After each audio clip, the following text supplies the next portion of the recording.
Les decía que vamos a estudiar esta tarde Miqueas, el profeta de Dios. Así lleva por título: Miqueas, el profeta de Dios, denuncia el pecado del pueblo de Israel y Judá y a mantener la fidelidad en el Dios verdadero. Ya antes de iniciar el tema de estudio, nosotros debiéramos conocer la naturaleza del libro, ¿sí? Del libro o del profeta, porque es uno de los profetas menores, del profeta Miqueas. ¿Ya? Por ejemplo, a mi manera de ver, lo que he leído en Miqueas, tiene tres aspectos fundamentales. La primera sería que Israel y Judá se había pervertido, se habían apartado de Dios. ¿Ya? La segunda parte encontraríamos ya que Dios solicita más bien o mejor dicho, no solicita, sino que en la segunda parte, que Dios ya hace énfasis a un Salvador, a un Salvador. Y la tercera parte sería que del libro, o sea, del profeta, la tercera parte, que si hay arrepentimiento, definitivamente Dios está dispuesto a perdonar. Ya, más o menos esa es la característica del libro en el sentido como he podido avanzar a entender.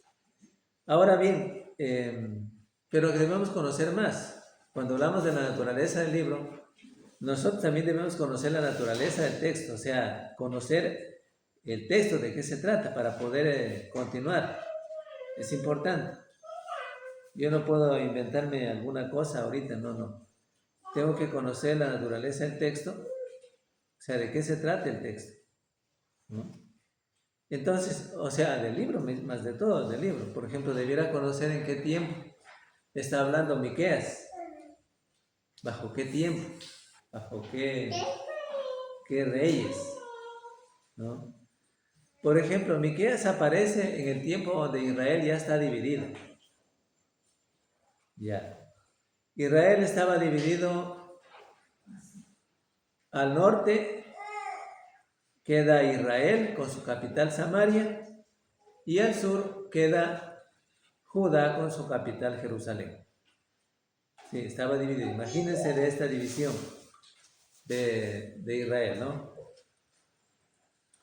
De manera que, ¿en qué tiempo entonces aparece Miqueas? En este tiempo donde Israel estaba dividido, que Israel toma el norte, el nombre de Israel, y pues con su capital Samaria, y al sur Judá con su capital Jerusalén.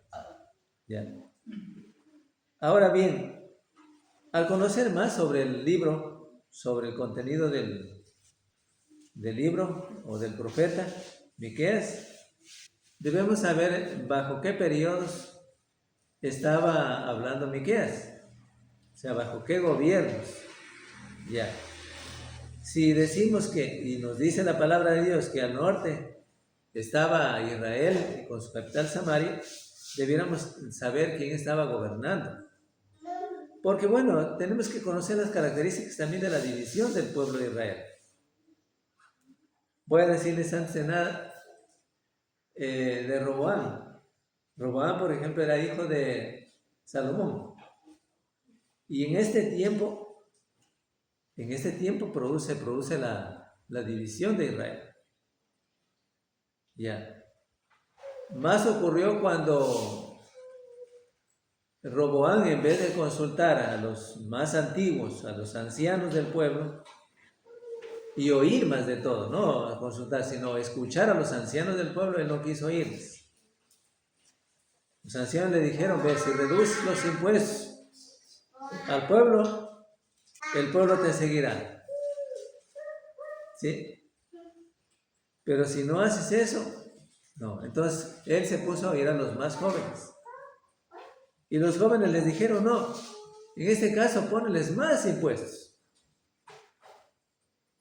Entonces se produjo la división de Israel y pues las 10 tribus se van para el norte con Jeroboam. Y él se queda solamente al sur con una tribu. ¿Sí? Se van las tribus para el norte y se queda con una tribu él. Nada más. Roboam era hijo de Salomón. Roboam era ¿qué le diría? Un trabajador de Salomón. Sin embargo, él lo proclamaron rey. ¿Ya? Entonces ahí se produce la ruptura del pueblo de Israel. Se producen dos reinos. ¿Sí? Ya se divide el reino de Israel. Queda dividido. Entonces, bajo ese periodo, Miqueas habla. El profeta de Dios, Miqueas, aparece. Ya. Más o menos con esa característica o esa idea que les doy, para que tengan también ustedes una idea quizá clara de cómo ocurrió y en el tiempo que apareció Miqueas, el profeta de Dios. Entonces, continuamos. ¿Ya? Vamos a continuar. Entonces, Miqueas describe un tiempo de profunda crisis en su libro, o sea, en su profecía, que es profecía. Describe un tiempo de profunda crisis, tanto espiritual, moral y social. ¿Sí? Eso es lo que está describiendo el libro de Miqueas, en el capítulo 7 especialmente. ¿Ya? Entonces, al describir y al dar a entender de que había una profunda crisis espiritual, moral y social, era tan crítico estas relaciones sociales entre los seres humanos, que las relaciones sociales entre los seres humanos también se fueron y se agudizaron más entre los mismos familiares. ¿Sí? Familiares, amigos y cónyuges. Es decir, estaba deteriorada la vida social del pueblo, que llegaba hasta tal extremo de que la esposa traicionaba a su esposo. Ese es el periodo de lo que nos está hablando el libro de Miqueas en el capítulo 7:5. O sea, esa es la forma. Pero ¿por qué ocurría esto? Es la pregunta.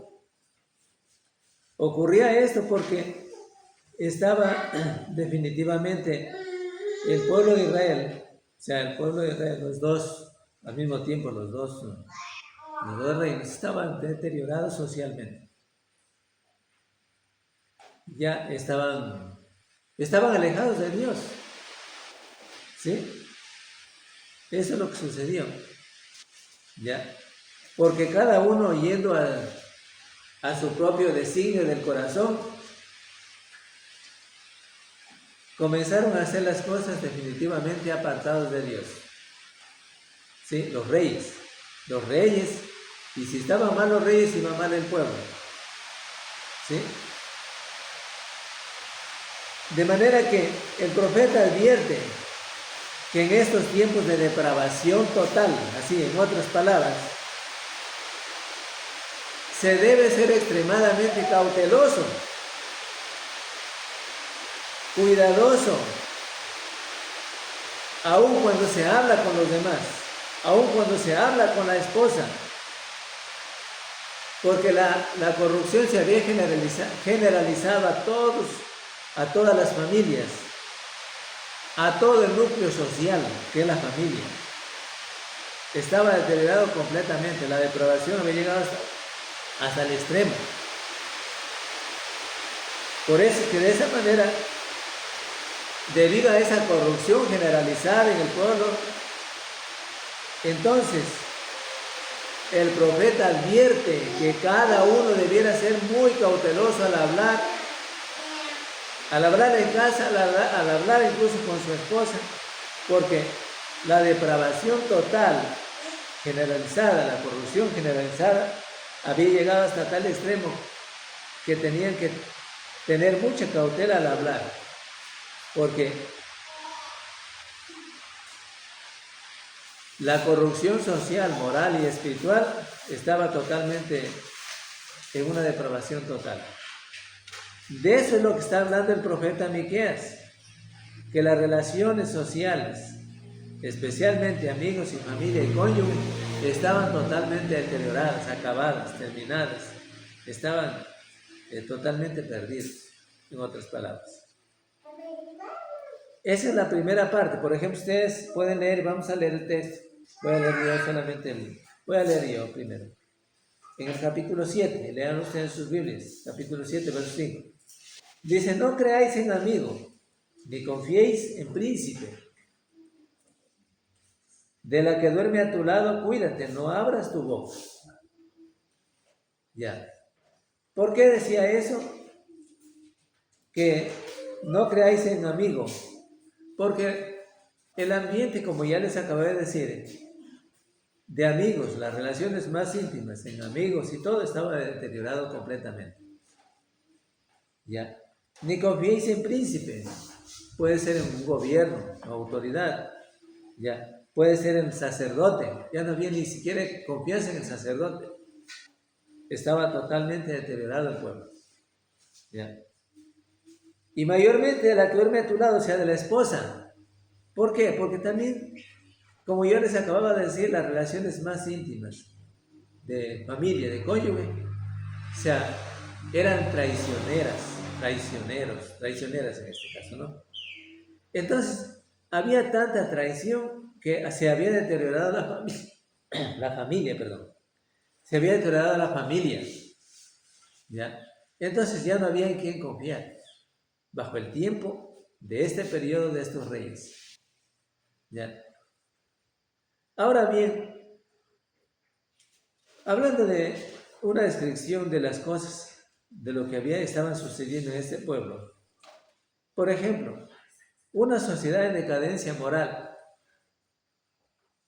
o sea, donde no había moralidad, había la desconfianza social total, ¿ya?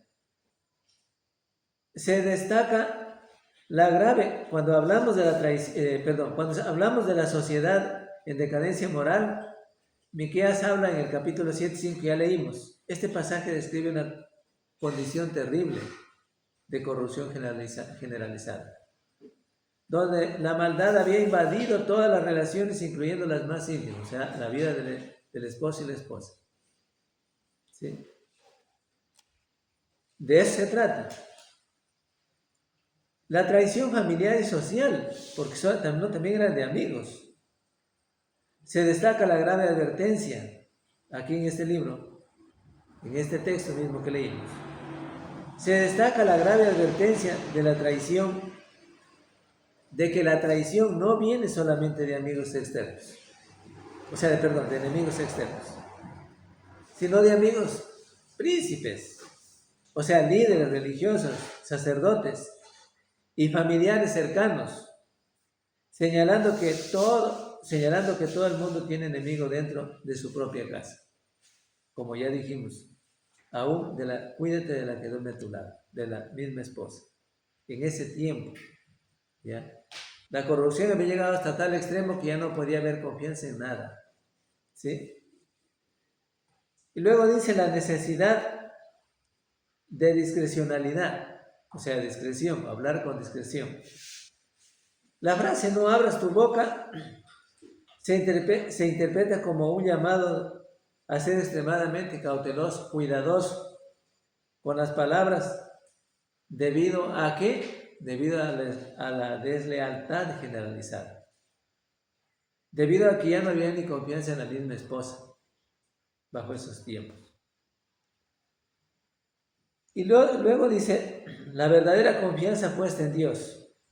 La única alternativa que le quedaba a las familias y a los que querían servirle a Dios, en definitiva, debían pensar que a pesar del momento tan difícil que había en este pueblo, la lección principal es mirar a Jehová, el Dios del cielo, y esperar en el Dios Salvador. Es decir, analizando un poco, el análisis enfatiza que cuando la integridad humana falla, todavía queda la salida para el individuo. Aunque piensa que el individuo está en un callejón sin salida, todavía hay alguien que le pueda escuchar, que le pueda oír, que le pueda ayudar a salir del momento difícil. ¿Quién es? Aunque la humanidad falle, solo Dios es seguro. Confiando en Dios, confiar en Dios. Ahora, ¿qué diríamos más sobre esta distinción? La aplicación actual. Es decir, debemos pensar también que a medida que podemos describir esto a través del texto, ¿ya? Entender que esto que se relaciona, esto que nosotros podemos notar, podemos ver a través del profeta Miqueas, ¿ya? A menudo se conecta con la situación de Miqueas, porque él se da cuenta de todo esto y ve como el profeta de Dios, como es profeta de Dios, con la advertencia de Jesús. O sea, mira sobre lo que Jesús advierte, porque él es el profeta de Dios y él está profetizando lo que va a acontecer, lo que está aconteciendo y lo que va a acontecer. Ahí es el momento entonces en donde nosotros podemos describir y mirar algo, lo que dice en Mateo 10:36. Vamos a ver. Mateo 10:36.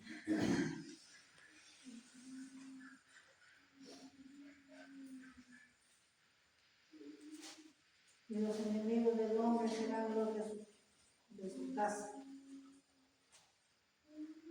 Ya, gracias. Dice, y los enemigos del hombre serán los de su casa. Ya. Entonces, ¿cuáles son los de su casa? Es la pregunta. ¿Cuáles son los de su casa?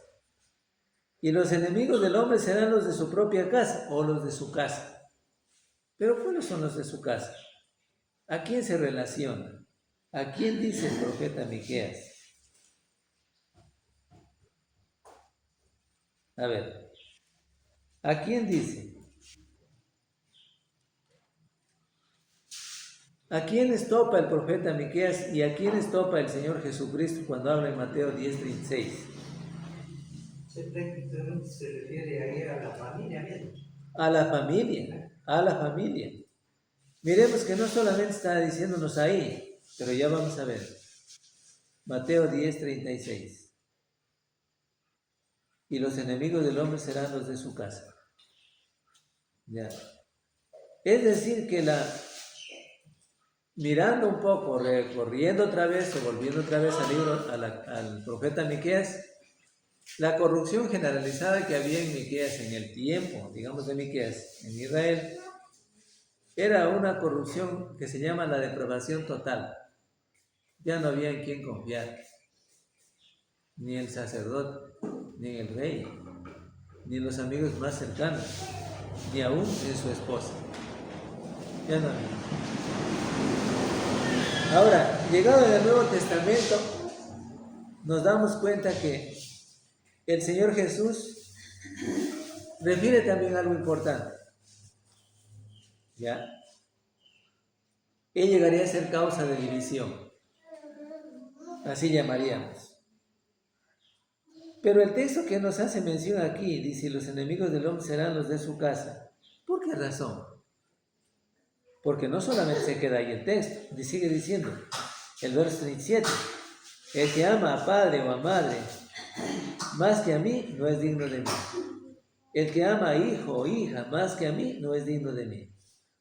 Y el verso 38 dice: y el que no toma su cruz y sigue en pos de mí no es digno de mí.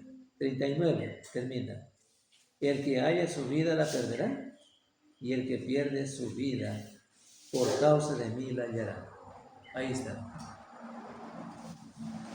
Entonces, ¿a qué se refiere la pregunta?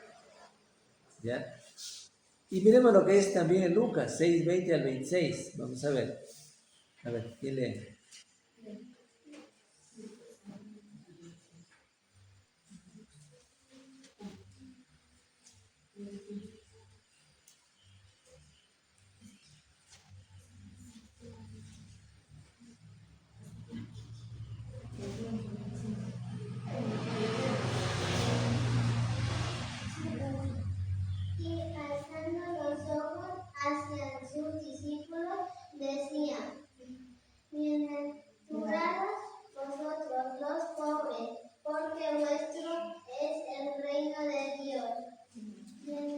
Bienaventurados los que ahora tenéis hambre, porque seréis saciados. Bienaventurados los que ahora lloráis, porque reiréis. Bienaventurados seréis cuando los hombres os aborrezcan y cuando os aparten de sí os vituperen y desechen vuestro nombre como malo por causa del Hijo y del Hombre. Ya, continúa. Gozaos en aquel día y alegraos, porque he aquí vuestro galardón es grande en los cielos, porque así sus padres con los profetas. Porque así hacían sus padres. Porque así hacían sus padres con los profetas. Mas, ay de vosotros ricos, porque ya tenéis vuestro consuelo. Ay de vosotros los que ahora estáis saciados, porque tendréis hambre. Ay de vosotros los que ahora reís, porque lamentaréis y lloréis. Ay de vosotros cuando todos los hombres hablen bien de vosotros, porque así hacían sus padres con los falsos profetas. Ya, gracias. Voy a leer de nuevo. A ver, vamos a ver el 20. Otra vez leerán en sus Biblias. Dice, y alzando los ojos hacia sus discípulos decía, bienaventurados vosotros, los pobres, porque vuestro es el reino de Dios. Bienaventurados los que ahora tenéis hambre, porque seréis saciados. Bienaventurados los que ahora lloráis, porque reiréis. Bienaventurados seréis cuando los hombres os aborrezcan y cuando os aparten de sí y os vituperen y desechen vuestro nombre como malo por causa del Hijo del Hombre. Gozaos en aquel día y alegraos, porque he aquí vuestro galardón es grande en los cielos, porque así hacían sus padres con los profetas. Mas hay de vosotros ricos, porque ya tenéis vuestro consuelo. Ay de vosotros los que ahora estáis saciados, porque tendréis hambre. Ay de vosotros los que ahora reís, porque lamentaréis y lloraréis. Ay de vosotros cuando todos los hombres hablen bien de vosotros, porque así hacían sus padres con los falsos profetas. Ahí está. O sea, es las bienaventuranzas y los ayes. Ahora bien, pero tomemos en cuenta que al leer nosotros estas bienaventuranzas,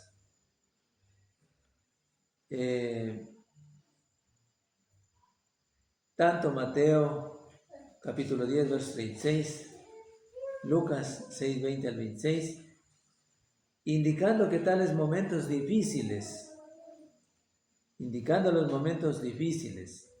los mismos que sucedieron en tiempos pasados pueden repetirse ahora.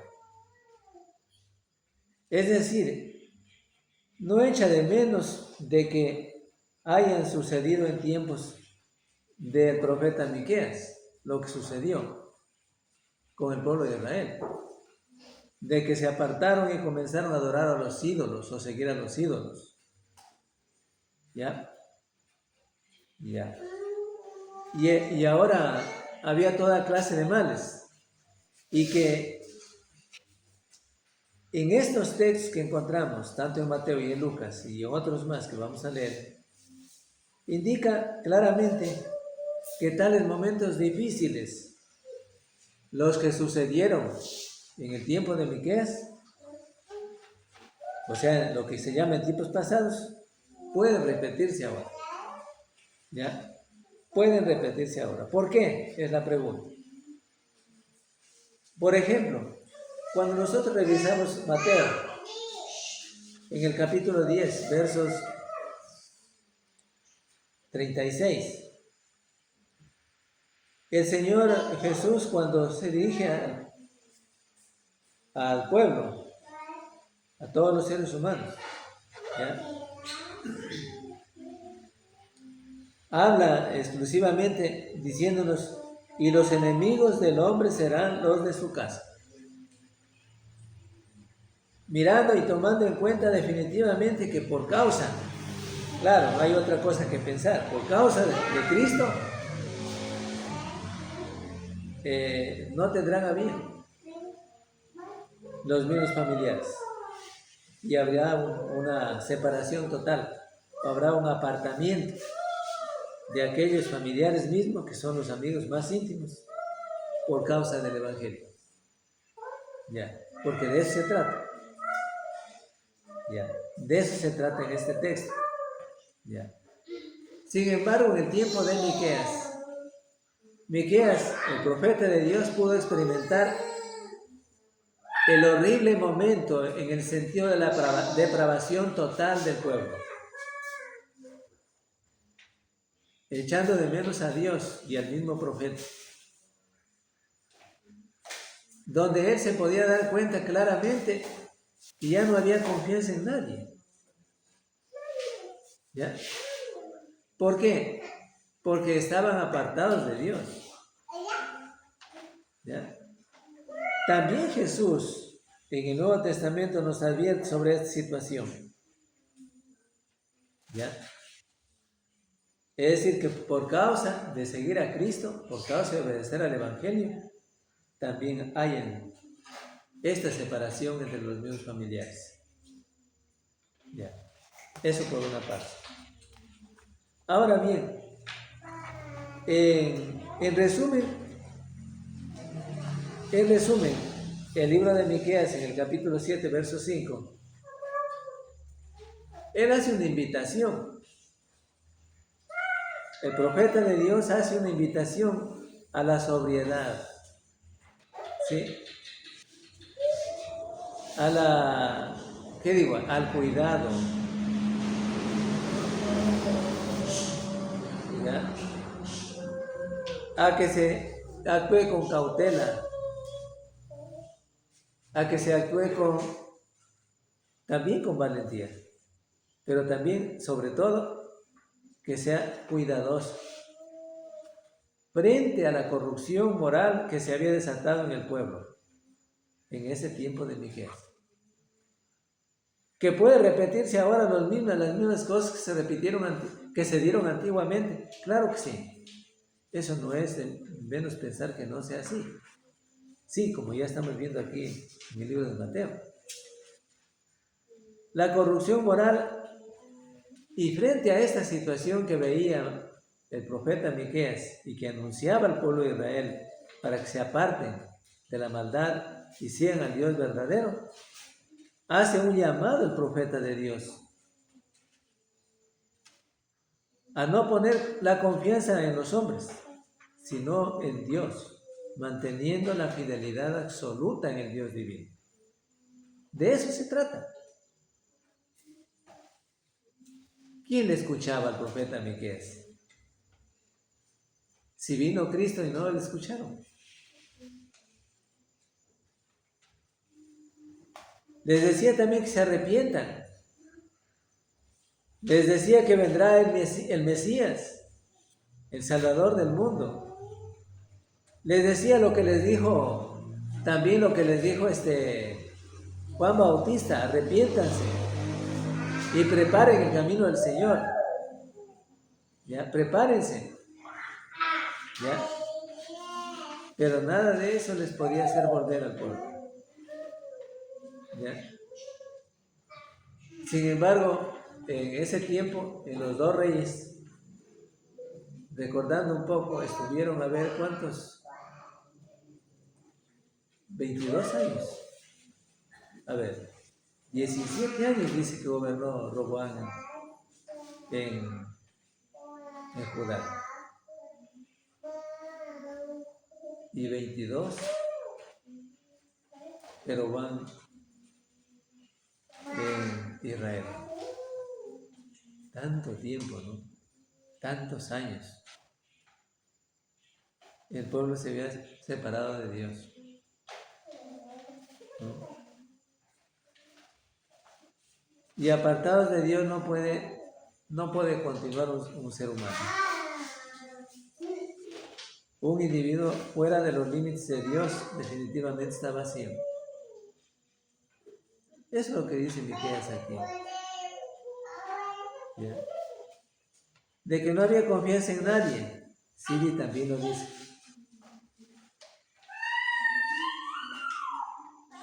Y que hace un llamado el profeta a poner la confianza no en los hombres sino en el Dios divino, manteniendo la fidelidad absoluta en el Dios del cielo. Y Mateo en el capítulo 10, 35 al 37. Entonces, ¿qué quiere decir Malaquías comparando con esto de lo que dice Mateo y en Malaquías 4, 6? Comparando también con lo que dice Miqueas. ¿Ya? Vamos a ver lo que dice.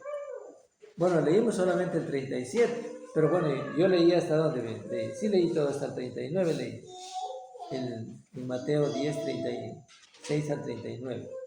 Pero vamos a leer entonces ahora Malaquías 4, 6. Vamos a ver, Malaquías 4, 6. No es Miqueas ahora, sino Malaquías.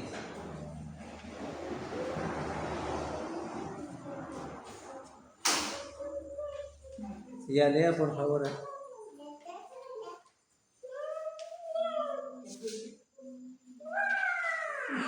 Rapidito para continuar.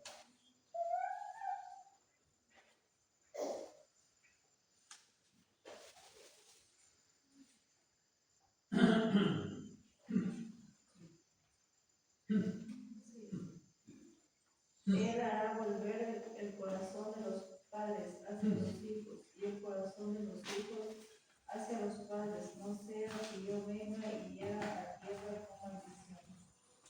Ya, gracias. Miren, Malaquías en el capítulo 4, él presenta al Salvador, a Jesucristo el Salvador del mundo. Que llegará el día en que nacerá, que saldrá el sol para el pueblo de Israel, en otras palabras. En que habrá claridad entonces. Bueno, no había porque Dios estaba en un tiempo a su lado, pero ahora se ven apartados. Pero les advierte aquí que llegará el día de Jehová, el Salvador del mundo. Ya. Y dice el verso 6, Él hará volver el corazón de los padres hacia los hijos y el corazón de los hijos hacia los padres. No sea que yo venga y hiera la tierra con maldición. Las profecías del Antiguo Testamento apuntaban a Cristo. El pueblo de Israel también sabía sobre esto, porque apuntaban de que habría el Mesías, el Salvador, que les salvaría. Sin embargo, en su desobediencia de depravación total, el pueblo, apartándose de Dios, se fue tras los ídolos, dejando a un Dios las promesas del Dios divino. ¿Ya? Por eso decíamos anteriormente que si esto pasó en la antigüedad, no es de menos pensar que en el día de hoy no pueda pasar. O sea, que un cristiano incluso, que los cristianos, habiéndose bautizado, habiéndose arrepentido, habiendo seguido por muchos años a Cristo, habiendo obedecido fielmente a Cristo, luego se aparte del Dios divino. Eso es lo que advierte Miqueas en el libro de Miqueas. ¿Ya? Eso es lo que advierte. Que tengan mucho cuidado todos. Que tengamos mucho cuidado todos. Y hace un llamado al arrepentimiento para que el individuo, hablando del pueblo de Israel, las familias íntegramente vuelvan a Dios. ¿Ya? Vuelvan a Dios. Porque por el pecado, por la causa del apartarse de Dios, el pueblo de Israel y los dos pueblos, en este caso ya dividido el reino, fueron a parar ¿a dónde? A ser esclavos en Babilonia, ser esclavos de los babilonios, por causa de la desobediencia a Dios. Porque si el pueblo hubiera sido obediente a Dios, pues no era esclavo.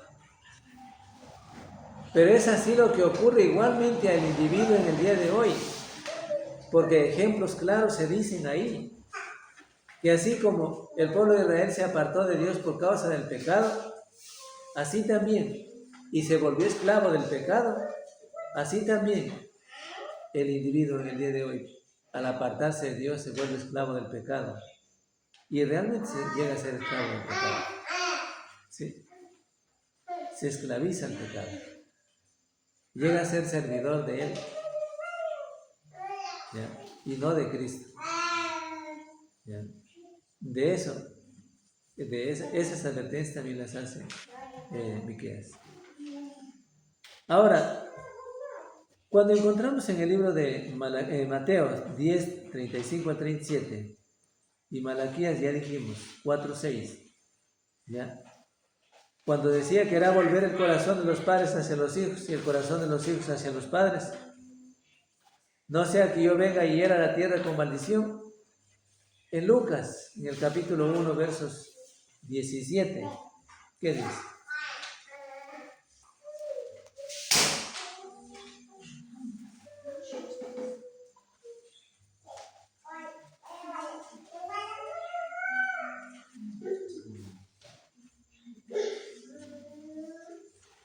E irá delante de él con el espíritu y el poder de Elías, para hacer volver los corazones de los padres a los hijos, y de los rebeldes a la prudencia de los justos, para preparar al Señor un pueblo bien dispuesto.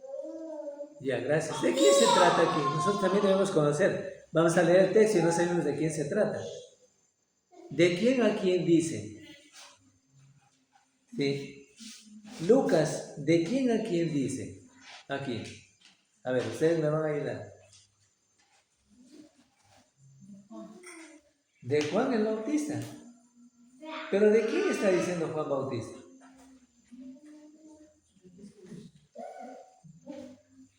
De Jesús, de nuestro Señor Jesucristo, el Salvador, de Él.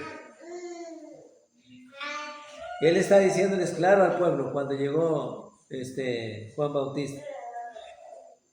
Bueno, a ver, vamos a ver. Leímos el 17, ¿no es cierto? Pero ¿de quién se trata? Decía yo. Porque ahí dice, verán, ahí vamos a ver de qué se trata. Porque ahí dice, verán, e irá delante de él con el espíritu y el poder de Elías. Ya. ¿De quién se trata? De Juan. ¿Ya? Juan el Bautista. Para hacer volver los corazones de los padres a los hijos y de los rebeldes a la prudencia de los justos, para preparar al Señor un pueblo bien dispuesto. Hablando ya de Jesús. O sea, él vino, Juan Bautista, y bautizaba en el río. ¿Qué río bautizaba Juan Bautista?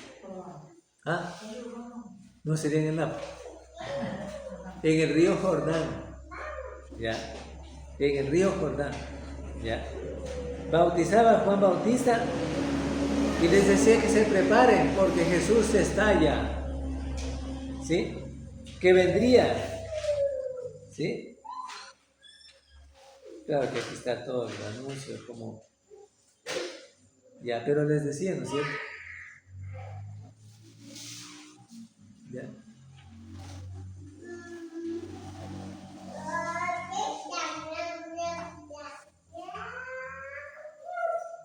Pero Lucas, cuando habla sobre esto, precisamente tenemos que entender que era el anuncio del nacimiento de Juan.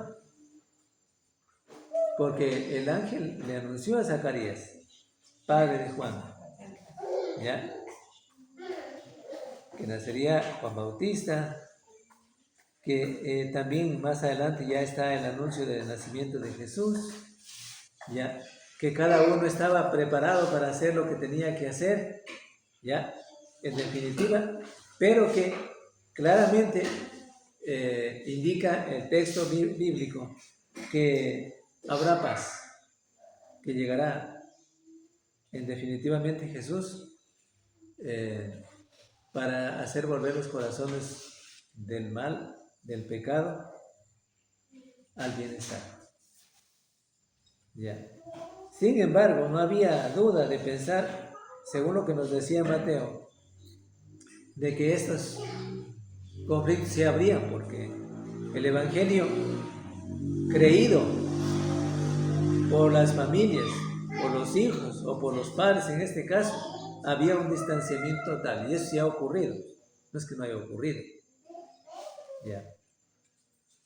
Ahora bien, en Lucas 1:17 cita una parte de este texto.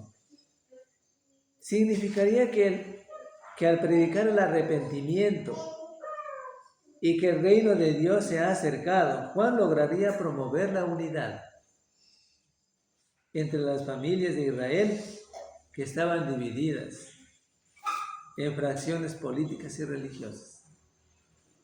¿Sí? Se sobreentiende que Juan, cuando vino a predicar el arrepentimiento y bautizaba en el río Jordán, y decía: arrepiéntese y preparen el camino del Señor, porque el Señor está cerca o está en medio de nosotros. ¿Ya? Él dijo en alguna ocasión al cual: yo no soy digno de desatar la correa de su sandalia, hablando de Jesús. Arrepiéntanse, les dijo a los judíos. ¿Sí? Porque hasta ahí las familias estaban divididas. ¿Sí? En fracciones tanto políticas y religiosas.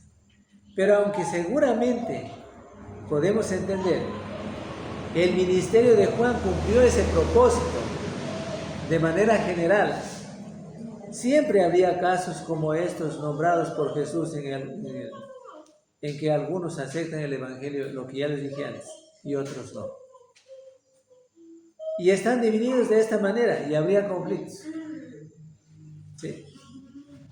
Ahora, el cristiano verdadero debe estimar los lazos de unidad con Cristo, lo más importante, que los lazos con los familiares o amigos o reuniones especiales e incluso cosas materiales que impidan hacer la voluntad de Dios. El cristiano fiel y verdadero tomará en cuenta estas características importantes. Para él seguirá siendo lo más importante Cristo. ¿Sí? Si no fuera así, que el cristiano tuviera lo más importante a Cristo, definitivamente se ha apartado de Cristo, se ha apartado de Dios. Porque, como yo les decía la otra vez, a ver, dígame. Está haciendo mucho ruido, ¿cierto? Ya. Como yo les decía la otra vez, el caso del hermano, por ejemplo, que se apartó, Fabio. Me acuerdo que teníamos la casita ya pequeña aquí, se reunió varias veces, 3 o 4 veces tal vez. Y bueno, al final dijo: hermano, ¿sabe qué? Yo ya no me voy a poder reunir porque ya no podía venir por tal razón. ¿Cuál era la razón? De que mi papá me dijo que si es que yo me sigo reuniendo acá, ella no me va a dar la herencia. Entonces, por esa razón ya no me puedo reunir, entonces ya no les digo que ya no voy a venir. Ya. Entonces podemos entender con tanta claridad que si hay esta clase de fracciones o divisiones entre los que creen en el Evangelio y entre los que no creen en el Evangelio. Entre los que creen verdaderamente al Señor Jesucristo y entre hermanos falsos. Porque Pablo sí nos dice. Peligro en alta mar, peligro entre bandidos, con bandidos, peligro entre los mismos de mi pueblo, los judíos, peligro también entre falsos hermanos. Eso nos dice Pablo. ¿Ya? Entonces, eso nos hace notar claramente que había distanciamiento entre el cristiano verdadero y entre los que supuestamente se podría decir no son cristianos. ¿Ya? Y de esto también nos advierte Jesús y los apóstoles. Por eso, con razón, Miqueas dijo, qué difícil, o sea, en otras palabras yo lo digo, qué difícil era vivir en medio de una sociedad pervertida, depravada totalmente, de una corrupción moral totalmente desleal a los servicios de Dios, como era Israel en ese tiempo. Difícil, ¿no? Ya podemos entender, y yo recuerdo en el tiempo de Elías, cómo lo persiguieron para matarlo al pobre profeta de Dios.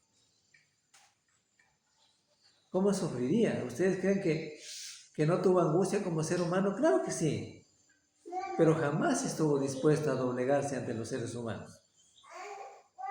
¿Por qué? Porque estaba bien agarrado y cimentado en Dios. Esas son las cosas importantes. ¿Ya? El cristiano verdadero y el fiel servidor antiguamente, también los profetas de Dios, sirvieron al Dios verdadero, aunque fueron los momentos más difíciles de su vida. Recordemos nomás a Esteban.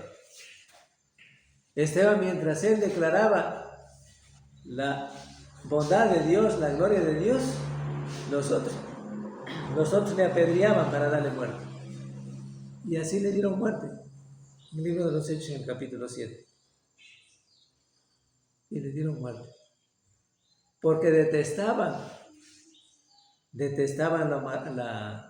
la espiritualidad verdadera de Esteban. Detestaban al Dios divino. ¿Ya? No querían oír y se tapaban los oídos para no oír. ¿Ya? Así lo hicieron. Y le dieron muerte. Pero no estuvo jamás Esteban a doblegarse ante los hombres, ante el designio de la maldad, ante el designio de toda clase de males, sino que siempre estuvo dispuesto a servirle en todo momento, y en los últimos momentos, aunque las consecuencias eran aterradoras, estuvo dispuesto a no desagradar a Dios. Eso. Por eso les decía que el cristiano verdadero debe estimar los lazos de unidad con Cristo, lo más importante, que los lazos familiares y de amigos o amigos en reuniones especiales, incluso cosas materiales que impidan hacer la voluntad de Dios. Porque el individuo puede pensar, como cristiano, puede pensar que las cosas materiales para él sean lo más importante. Puede llegar hasta parar en ese momento, en esos instantes o en esa situación. Ahora, volviendo otra vez al libro de Mateo, en capítulo 10, 37. 10:37.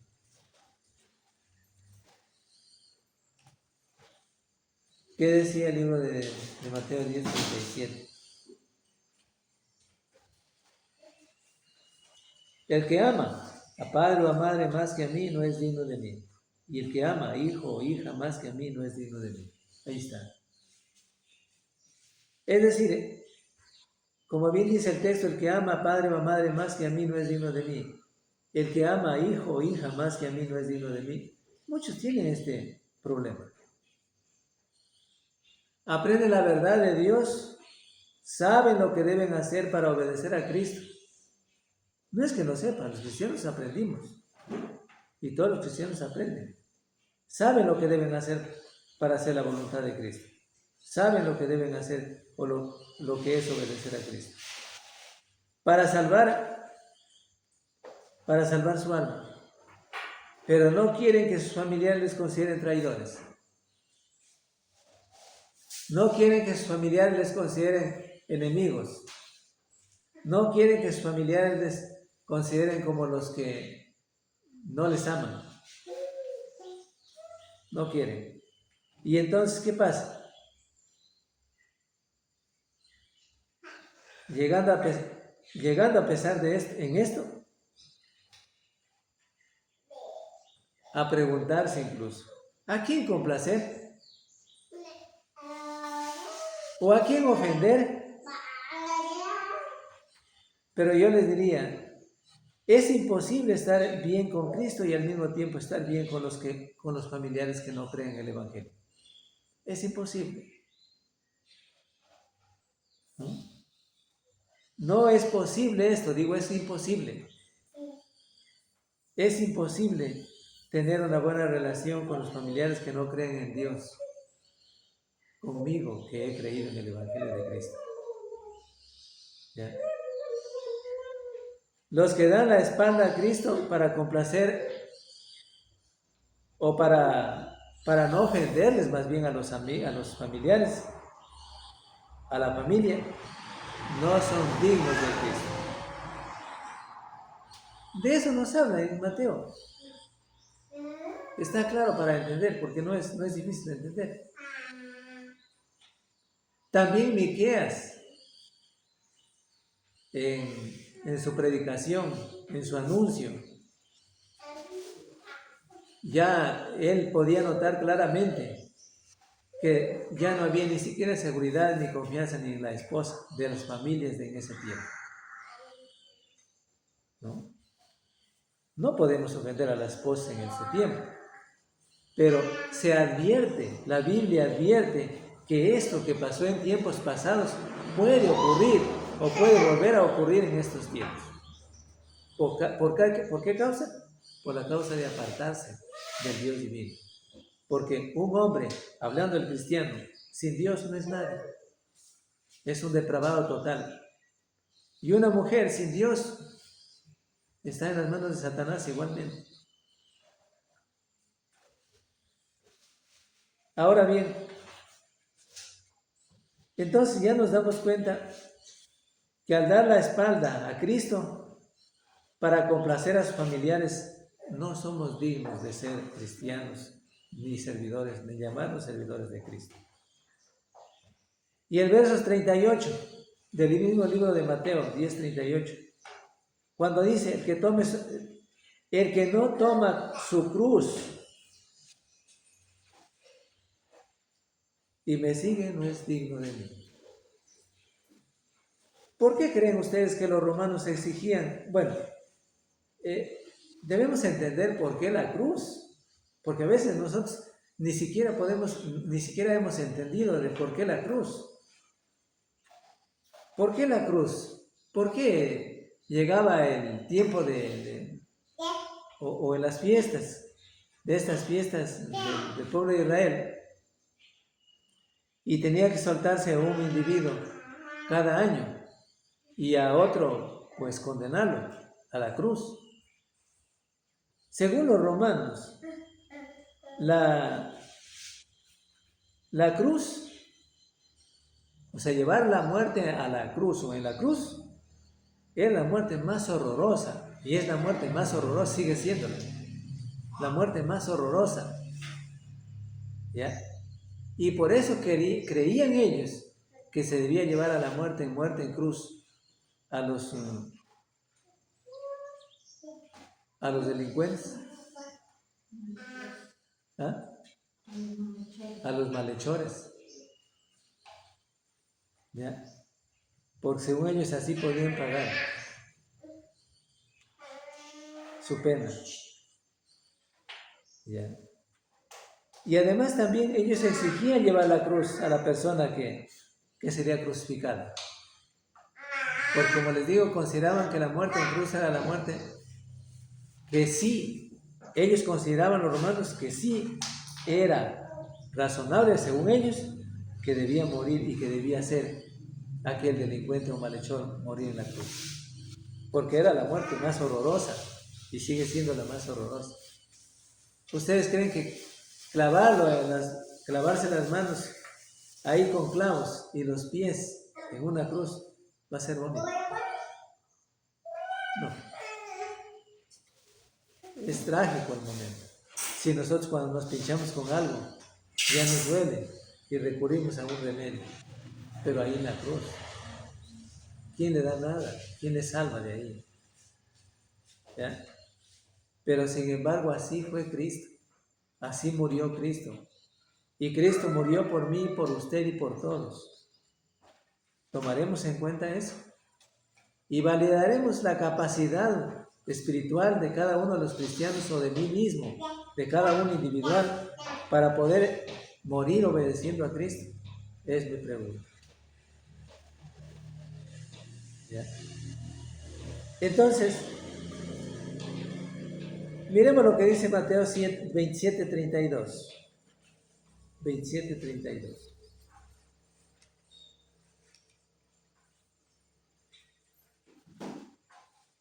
Cuando salían hallaron a un hombre de Sirene que se llamaba Simón. A este obligaron a que llevase la cruz. Ya, gracias, hermano. Así fue. Y en el mismo libro, Mateo 16:24.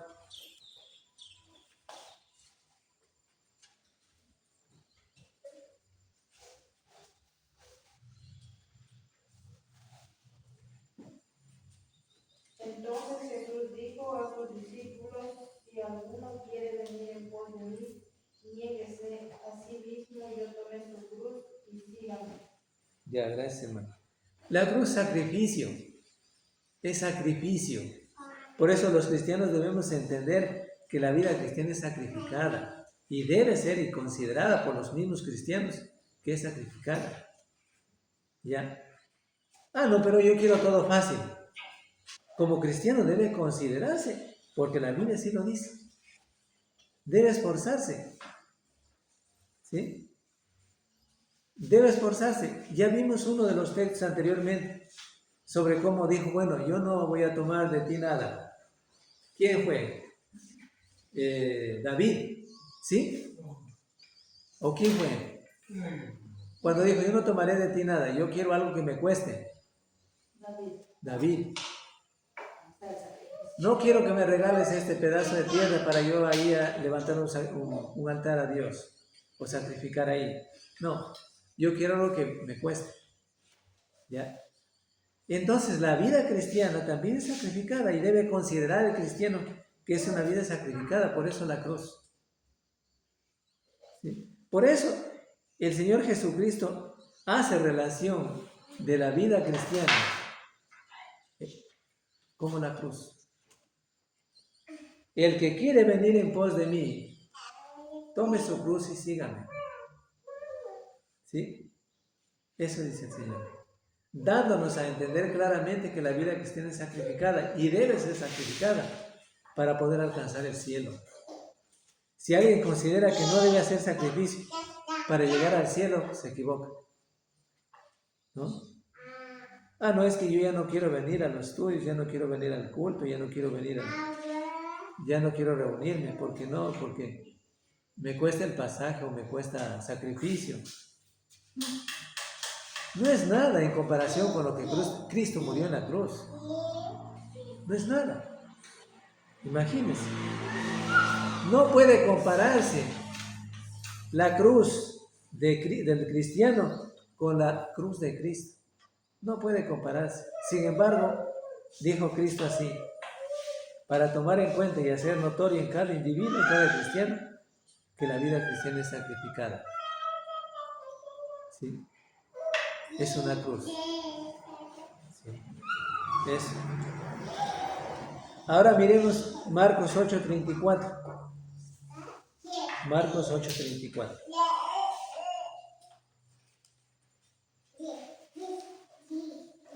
Pero ahí está, como les dije antes, hay quienes decidieron dejar la cruz y según ellos seguir lo más fácil. Dejaron a Cristo, dejaron la cruz y siguieron lo más fácil. Pero solamente hay una alternativa para los hombres y mujeres en este mundo. Tomar la cruz de Cristo para llegar al cielo. No hay dos. Solo hay un solo camino para llegar al cielo. No hay dos. Por consiguiente hay dos caminos, sí. Pero el uno que conduce al cielo y el otro que conduce al infierno. Y el hombre, por supuesto, es el que escoge. Ahora veremos qué dice Marcos 8:34. Dice, llamando a la gente y a los discípulos, les dijo, si alguno quiere venir en pos de mí, niéguese a sí mismo, tome su cruz y sígame. Gracias, hermano. Miren, con tanta claridad el texto. Si alguno quiere venir en pos de mí, no dijo, bueno, yo les obligo que se vengan conmigo. No, no. Si alguien quiere venir en pos de mí, tome su propia cruz, tome su cruz y sígame. ¿Sí? No obligó tampoco Jesús a nadie. Los cristianos tampoco no obligamos a nadie. Si alguno quiere ser salvo, venga, tome su propia cruz, tome su cruz y sígame a Cristo. ¿Sí? Porque la vida cristiana también es sacrificada, ya les dije. También es esfuerzos de los valientes que se esfuerzan, de las personas que no se echan atrás, de los cristianos que no tiran la toalla, vulgarmente dicho. Ponle. Ya. Y Lucas 9:23. Lucas 9:23. ¿Qué dice Lucas 9:23?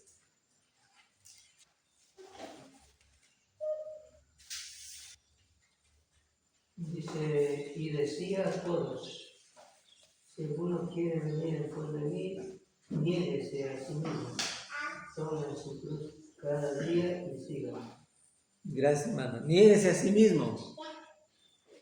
Abandone toda su práctica indebidamente y sígame para estar en el cielo. Yo le acogeré entonces. Yo le oiré en sus oraciones. Estaré dispuesto y atento a sus oraciones. Eso también dice Santiago. Pero una de las buenas cosas que hay que entender aquí es esto. ¿Qué tiene que ver con Miqueas? Claro que sí tiene que ver con Miqueas. Porque Miqueas, el profeta, estaba llamando al pueblo de Israel que se arrepienta de su pecado. Que haga valedero el servicio a Dios como Él los había sacado también de la esclavitud, como Él los había librado de todo mal y que se contaba en la historia no como algo como un simple libro, sino por la palabra del Dios viviente. Que no es posible apartarse de Dios, servir a los ídolos. Sin embargo, el ídolo no es solamente lo que está crucificado ahí o lo que está ahí en la pared. El ídolo puede ser cualquier cosa. El ídolo puede ser cualquier cosa que le permita hacer desobediencia a Dios. Escuchen claro. El ídolo puede ser cualquier cosa. Puede ser mi trabajo. Puede ser mi pesadumbre. Puede ser mi angustia. Puede ser mi momento difícil. Cualquier cosa. Cualquier cosa que le haga apartar de Dios para no servirle a Dios. Ese es el ídolo. Bien. Ahora bien, vamos a tratar de terminar esto. 1 Corintios 15:31. 15:31. Os aseguro, hermanos, por la gloria que vosotros tengo, nuestro Señor Jesucristo, y cada día más. Ya, gracias, hermano. Que cada día muero. Os aseguro, hermanos, por la gloria que de vosotros tengo en nuestro Señor Jesucristo, que cada día muero. Ya. ¿Por qué decía Pablo esto a los corintios? Una parte, vamos a decir, porque realmente se preocupaba por sus hermanos. ¿Ya? Y cómo había peligros a toda hora él temía a toda hora, dice Pablo. Sin embargo, para que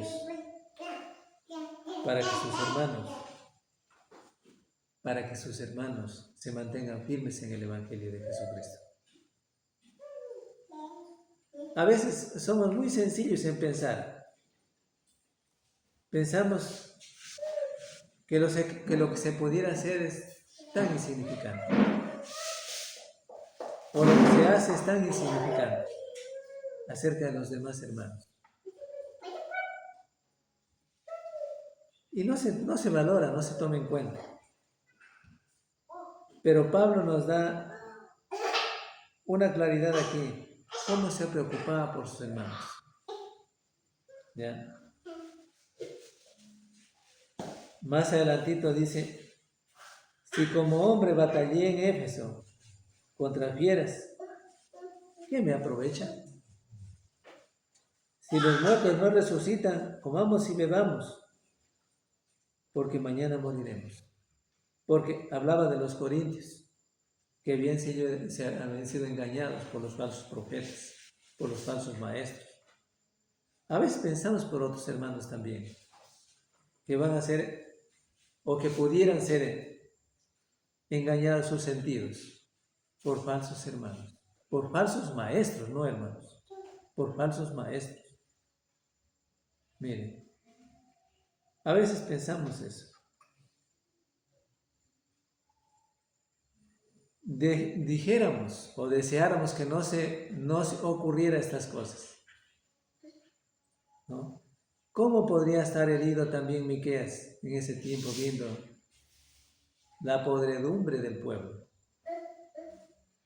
¿Cómo no iba a estar acongojado en su vida por la podredumbre del pueblo? Claro que sí, claro que sí, porque no es fácil. Un hombre de Dios que profetizaba, que anunciaba la palabra y solicitaba al pueblo que por favor se arrepienta y vuelva a Dios, ¿ya? Y el pueblo no quería, ¿ya? Miren. Y 2 Corintios 4:10, ¿qué dice ahí? Llevando el cuerpo siempre por todas partes la muerte de Jesús, para que también la vida de Jesús se manifieste en nuestros cuerpos. Gracias, hermano. ¿No ven? O sea, hablando de que también se sacrificaba, pues. Así como se preocupaba por sus hermanos, se sacrificaba. ¿Ya?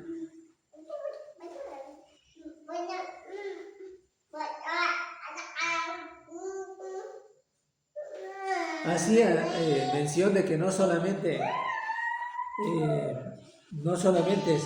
se ha anunciado el Evangelio, sino que vive el Evangelio. Eso, se viviera el Evangelio. Agrega cada día y sigue en pos de mí, dice el texto, lo que leímos anteriormente. No es digno de mí. ¿Qué discípulo de Cristo llevará una cruz tan pesada como la del Maestro? O sea, la del Maestro Jesús. Nadie se atrevería a hacer tal comparación el día de hoy. Porque cuán livianas son nuestras cruces en el día de hoy.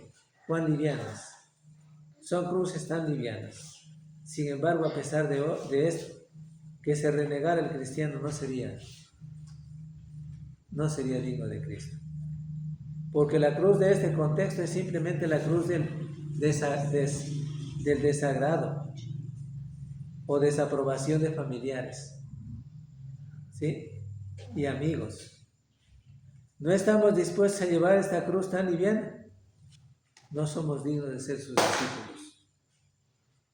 Porque aquí, comparando esta parte, debemos entender que la cruz sería el desagrado o desaprobación de familiares. Claro que sí.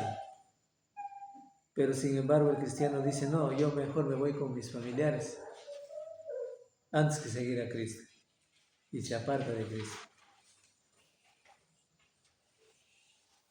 Pero ahí está también en Mateo 10:39, que lo leímos antes. ¿Ya? Hay unos textos que todavía no leímos, pero podemos leerlo ahorita. A ver, léase por favor 10:39 de Mateo. Es lo mismo cuando dice: el que haya la vida la perderá, y el que pierda su vida por causa de mí la hallará. Es lo mismo. Pero ¿cuál su vida? Su vida, la de él, la del individuo. ¿Sí? Su vida, la que está bajo desobediencia a Cristo, pierde su vida por causa de mí, la halla en Cristo.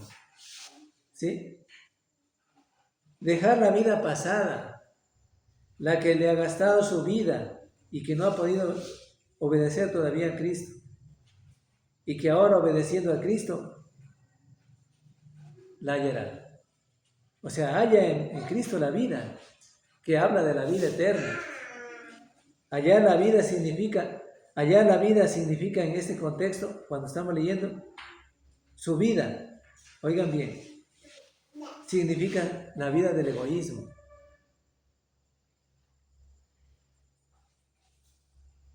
¿Ya? Pero también tenemos que entender que someternos a la voluntad de Cristo para llevar su cruz y sufrir por Él es hallar su vida. O sea, hallar su vida significa perderla sirviendo a Cristo. Para hallar la salvación en Cristo, hay un juego de palabras que no podemos confundir. ¿Ya? No podemos confundir. O sea, yo pierdo mi vida, la vida de la deslealtad a Cristo, siéndole desleal a Cristo, bajo la desobediencia. Pero hallo la vida en Cristo, ¿sí? Obedeciendo a Cristo, ¿sí?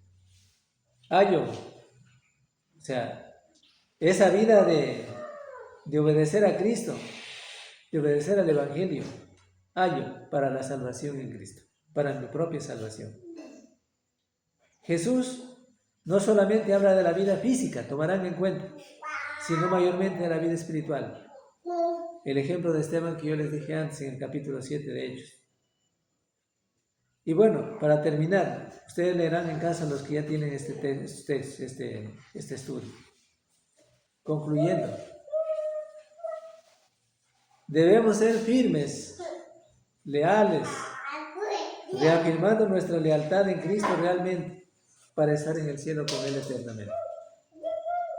Porque si nosotros nos abandonamos a nosotros mismos, no podemos estar en el cielo con Cristo.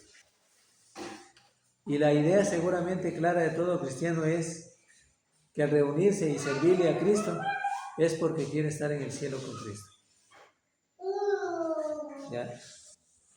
El profeta Miqueas, él luchaba en absoluto para que el pueblo de Israel vuelva a Dios, porque amaba al pueblo también, porque quería que el pueblo de Israel también sea salvo.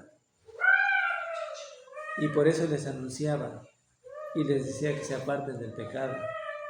Por eso les decía de manera clara que habría un Mesías para que confíen en Él, el verdadero Dios del cielo. ¿Ya? Pero ¿quién le oyó? Pero él no estaba dispuesto a echarse atrás porque era el profeta de Dios. Estaba dispuesto a seguir hacia adelante. ¿Ya? Y así lo hizo.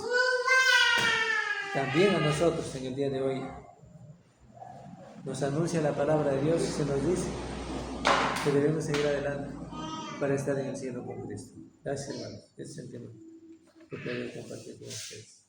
Gracias.